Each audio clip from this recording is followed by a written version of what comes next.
What if I told you that the most powerful battleship ever built, armed with guns so massive they could theoretically destroy a city block, managed to sink exactly one ship in 4 years of the most brutal naval war in history? And that single kill? A tiny destroyer.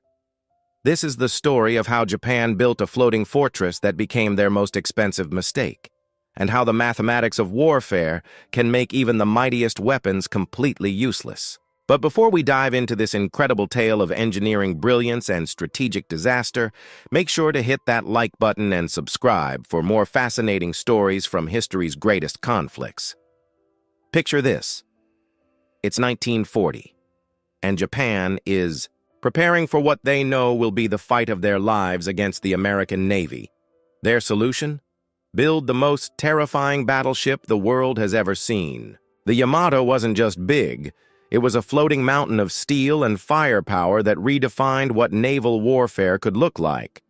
At 863 feet long and weighing 72,000 tons when fully loaded, this was a ship so massive that it had to be built in complete secrecy, hidden behind barriers and camouflage netting because even seeing it would reveal Japan's intentions to dominate the Pacific.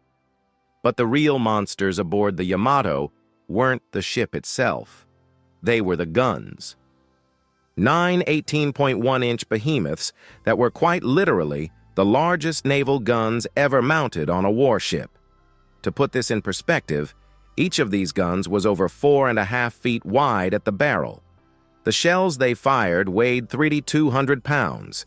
That's heavier than a Volkswagen Beetle, and each one contained enough explosive power to level a city block. When fired at maximum elevation, these shells could theoretically strike targets over 26 miles away, farther than the distance from Manhattan to Staten Island. The engineering behind these weapons was absolutely mind-boggling. Each gun barrel was 75 feet long and weighed 165 tons, more than most entire destroyer ships from World War I. The turrets that housed them were mechanical marvels, with armor plating up to 25 inches thick and machinery so complex that it took a crew of over 100 men just to operate a single turret. The Japanese engineers who designed these weapons had created something that was less like a naval gun and more like a mobile siege cannon designed to obliterate anything unfortunate enough to be in its path. Japan poured everything they had into building not just the Yamato, but her sister ship Musashi as well. The cost was absolutely staggering, 137 million yen in 1940 money, which represented roughly 5% of Japan's entire national budget for that year. To put this in perspective, that same money could have built 2,000 Zero fighter planes, or equipped several entire army divisions, or constructed dozens of smaller, more practical warships. But Japan's naval leadership was convinced they had discovered the secret to victory. Overwhelming firepower concentrated in an unsinkable fortress. The logic seemed sound on paper. American naval doctrine relied heavily on their ability to bring multiple ships to bear in coordinated attacks. But what if Japan could build ships so powerful that numbers didn't matter? What if a single Japanese battleship could take on an entire American fleet and win? The Yamato was designed to be exactly that. A ship so powerful that it could single-handedly control entire sectors of the Pacific Ocean, forcing American fleets to either avoid those areas entirely or face certain destruction. But here's where the story takes its first dark turn. The Yamato had a fatal flaw that nobody fully understood until it was too late. And this flaw would make all of that incredible firepower completely useless. Are you ready for this? The guns were too powerful for the ship that carried them. Think about that for a moment. Japanese engineers had created weapons so devastating that their own ship couldn't handle firing them. When the Yamato fired a full broadside, all 9 guns simultaneously, the blast was so incredibly violent that it damaged the ship's own systems. The muzzle blast would knock out radio communications, destroy the spotting aircraft mounted on catapults, and create such massive shock waves through the ship's structure that delicate equipment would malfunction or break entirely. But wait, it gets worse. Even if the Yamato could fire its guns without destroying itself, there was another problem that nobody had fully considered during the design phase. At the gun's maximum range of 26 miles, targets were already below the horizon due to the curvature of the Earth. The Yamato literally could not see what it was shooting at when using its guns to their full potential. It was like trying to shoot a target while blindfolded, except the target was moving, shooting back, and hidden behind the curve of the planet. In practical combat conditions, with smoke, weather, and enemy interference, the effective range of these massive guns dropped to around 10 miles, less than half their theoretical maximum. But even at this reduced range, the accuracy was absolutely shocking. Military analysts calculated that at 20,000 yards, the probability of a single 18.1-inch shell hitting its target was just 0.2%. Let me repeat that, 0.2%. The Yamato would have to fire 500 shells just to statistically guarantee one hit. Now here's the kicker. It took 30 seconds to reload these massive guns between shots. Do the math. To fire 500 shells, with each broadside taking 30 seconds to reload, the Yamato would need to maintain continuous fire for 45 minutes straight just to land one hit. 45 minutes of standing still, completely vulnerable to enemy attack, burning through fuel and ammunition, all for one shell impact. In naval combat, where battles could be decided in minutes, this was completely impractical. If you're enjoying this deep dive into one of history's most expensive military failures, make sure to hit that subscribe button and ring the notification bell so you never miss our latest content. We've got tons more stories about military engineering disasters, strategic blunders, and the fascinating mathematics of warfare that you won't want to miss. The first real test of the Yamato's capabilities came during the Battle off Samar in October 1944, and the results were absolutely devastating, but not in the way Japan had hoped. The Yamato found itself facing a small group of American escort carriers and destroyers, exactly the kind of lightly armored targets these massive guns had been designed to obliterate. This should have been a turkey shoot, a chance for the Yamato. To demonstrate why Japan had invested so heavily in battleship technology, the Yamato opened fire and proceeded to shoot 360 rounds from her main guns over the course of the battle. 360 shells, each one weighing over 1.5 tons, each one containing enough explosive power to sink most ships with a direct hit. The result? Not a single shell found its target. Not one. The American ships, smaller and more maneuverable, were able to use smoke screens and evasive maneuvers to avoid the Yamato's fire completely. American destroyer captains who faced the Yamato during this battle later reported that watching the massive shells impact the water around them was spectacular and terrifying, creating geysers of water hundreds of feet high. But consistently, every single shot missed by hundreds of yards. The Yamato's fire control systems, designed to track slow-moving battleships, simply could not compensate for fast destroyers moving at 25 knots and constantly changing course. But the real tragedy of the Yamato wasn't just that her guns couldn't hit their targets. It was that Japan couldn't afford to use them even if they could. By 1944, Japan's fuel situation had become desperate. The Yamato consumed 300 tons of fuel oil per day just for routine cruising. That's not combat operations, not high-speed maneuvering, just normal sailing. To put this in perspective, that daily fuel consumption could have powered a dozen destroyers or kept several squadrons of fighter planes in the air. As Japan's fuel supplies dwindled due to American submarine attacks on tankers and the capture of oil-producing territories, the Yamato became what naval strategists call a fleet in being, a powerful ship that influences enemy strategy simply by existing, but which is too valuable to risk in actual combat. The Yamato spent most of 1944 sitting in port, her massive guns silent, because Japan literally could not afford to fuel her for combat operations. The irony became even more bitter when you consider the resource allocation. Each 18.1-inch shell contained enough high-quality steel to build an entire Zero fighter plane. Given the Yamato's abysmal accuracy rate, Japan was essentially taking the materials needed for 500 fighter planes, desperately needed to defend, against American bombing raids, and turning them into shells that would miss their targets and sink to the bottom of the ocean. Meanwhile, American naval aviation was proving that the age of the battleship was over.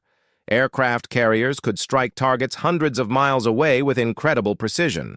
A single carrier could launch over 80 aircraft, each capable of delivering bombs or torpedoes with far greater accuracy than the Yamato's guns.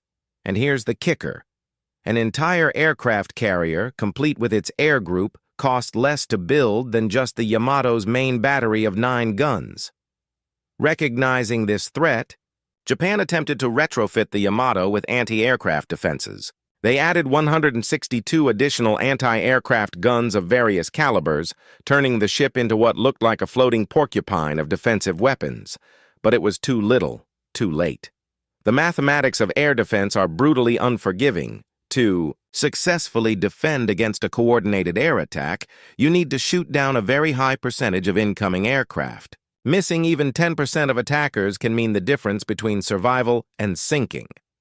The final test came on April 7, 1945, during Operation Tengo, the Yamato's last mission.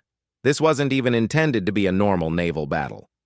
Japan, desperate and running out of options, had decided to send the Yamato on a one-way suicide mission to Okinawa. The plan was to beach the ship and use it as an unsinkable coastal artillery battery, fighting until the ammunition ran out. The Yamato never made it to Okinawa. American reconnaissance aircraft spotted the small Japanese fleet while it was still 200 miles from its destination. What followed was a demonstration of just how completely air power had revolutionized naval warfare. Wave after wave of American aircraft, 400 planes from 11 different aircraft carriers, swarmed the Yamato like angry hornets. The ship's anti-aircraft guns opened fire, filling the sky with explosive shells and tracer fire. The 18.1-inch main guns were loaded with special anti-aircraft shells, massive rounds designed to create huge blast zones in the sky to knock down formations of bombers. For over 2 hours, the Yamato's gunners fought desperately, firing everything they had at the attacking aircraft. The final tally was devastating, but not in the way you might expect. The Yamato took 11 torpedo hits and 6 bomb hits before finally succumbing and rolling over, taking 3,055 crew members with her. And those incredible 18.1-inch guns, firing specialized anti-aircraft rounds for 2 solid hours, they managed to shoot down exactly 3 American planes. 3. Out of 400 attacking aircraft, the most powerful naval guns ever built managed to destroy less than 1% of their attackers. But here's what makes this story even more tragic. Those 11 aircraft carriers that launched the attack, each one cost less to build than the Yamato's main gun turrets. Japan had invested the equivalent of building nearly a dozen aircraft carriers into a single ship, and that ship was destroyed by a force that cost less than what they had spent on just the guns. Before we wrap up this incredible story of engineering brilliance and strategic failure, I want to remind you to smash that like button if you found this deep dive into naval history fascinating. Your engagement helps us create more content like this, and there are so many more incredible stories of military technology and strategic thinking that we're excited to share with you. The Yamato represents one of the most expensive lessons in military history about the difference between raw power and effective power. On paper, her specifications were absolutely incredible. In reality, she was a beautiful anachronism, a masterpiece of engineering that belonged to an era of warfare that was already ending before she was even launched. The fundamental problem wasn't with the engineering. Japanese shipbuilders and gun designers were among the best in the world, and the technical achievement represented by the Yamato was genuinely impressive. The problem was strategic. Japan's naval leadership was fighting the last war instead of the next war.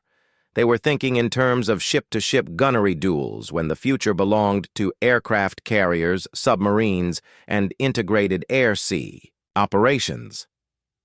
Every major decision in the Yamato's design reflected this backwards-looking strategic thinking. The massive guns were designed to outrange and overpower American battleships in traditional gunnery duels.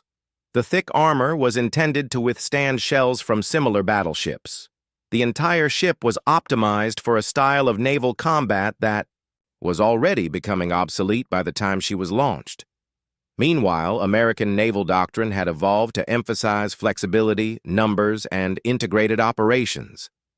Instead of building a few super-powerful ships, the Americans built hundreds of smaller, more specialized vessels that could work together to achieve objectives no single ship could accomplish alone. Instead of trying to create unsinkable fortresses, they focused on mobility and the ability to project power across vast distances through naval aviation. The mathematics of this approach were undeniable.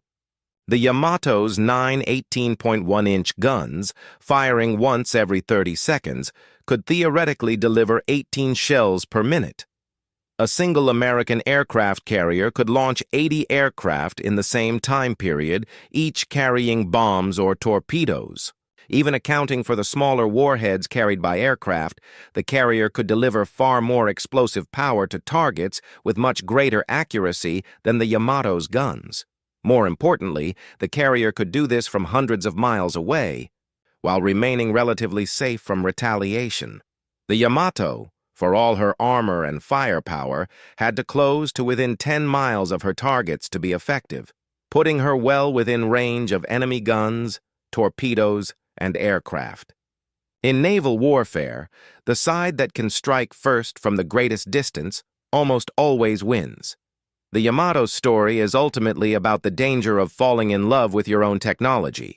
Japanese naval leaders were so impressed with what they had created, and it truly was impressive from an engineering standpoint, that they lost sight of whether it was actually useful. They had built the most powerful battleship in history, but power without purpose is just an expensive spectacle. The resources invested in the Yamato and her sister ship Musashi could have completely changed the course of the Pacific War if they had been used differently. Those 2,000 Zero fighters that could have been built instead might have prevented American bombers from devastating Japanese cities. The steel and resources could have been used to build dozens of submarines to continue attacking American supply lines, or hundreds of smaller escort ships to protect Japan's own merchant fleet. Instead, Japan spent 4 years of the most crucial naval war in history with their most expensive and powerful ships sitting in port, too valuable to risk and too expensive to operate. When the Yamato finally did see combat, she proved that no amount of armor or firepower could overcome fundamental strategic obsolescence. The lesson of the Yamato extends far beyond naval warfare, in any field, military, business, technology. The most impressive solution isn't always the most effective solution. Sometimes the future belongs not to those who can build the biggest and most powerful tools, but to those who can build the most adaptable and cost-effective ones.